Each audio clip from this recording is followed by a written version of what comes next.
Les pluies vont encore faire l'actualité cette semaine en France, notamment en Bretagne, dont la nature des sols peu profonds sont vite saturables.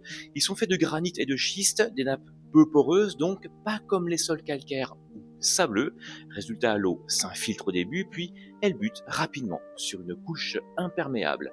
Mais à cette particularité bretonne et aux causes climatiques s'ajoutent beaucoup d'autres facteurs qui passent un peu sous les radars médiatiques, à commencer bien sûr par la bétonisation.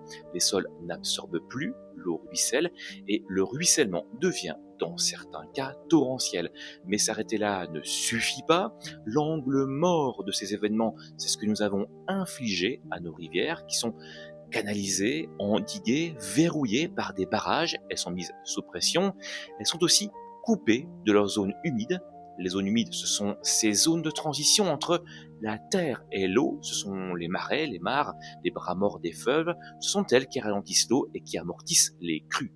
Quand on supprime ces zones naturelles de ralentissement, l'eau est bloquée, déjà sous pression, puis relâchée d'un coup, et au lieu d'être absorbée par les sols comme une éponge, elle ruisselle comme sur du carrelage. Alors, évoquons un facteur aggravant supplémentaire, celui des sols qui s'abaissent et se tassent et perdent peu à peu leur fonction de tampon naturel face aux pluies.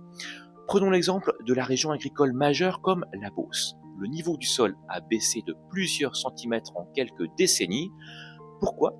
Parce que le sol se tasse par compactage mécanique. La terre est tassée par l'emploi de machines agricoles de plus en plus lourdes et puissantes, et à cela s'ajoute l'agriculture intensive avec la suppression des haies. Ces haies ralentissaient l'eau, favorisaient l'infiltration et protégeaient les sols du ruissellement. En les supprimant, l'eau circule plus vite et se concentre davantage.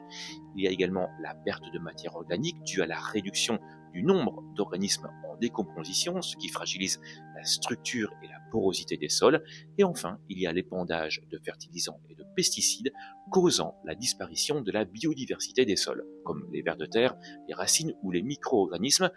Ce sont eux qui ont créé ces fameux trous dans le sol qui permettent à l'eau de s'infiltrer et au sol de respirer. Résultat, l'eau ne s'infiltre plus, elle ruisselle, elle s'accélère, elle se concentre et les conséquences, ce sont ces ruissellements et ces crues à répétition.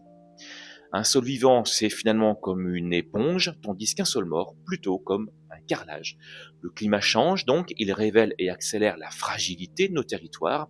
La solution n'est pas seulement climatique, elle est dans la façon dont on redonne au sol sa fonction d'amortisseur naturel.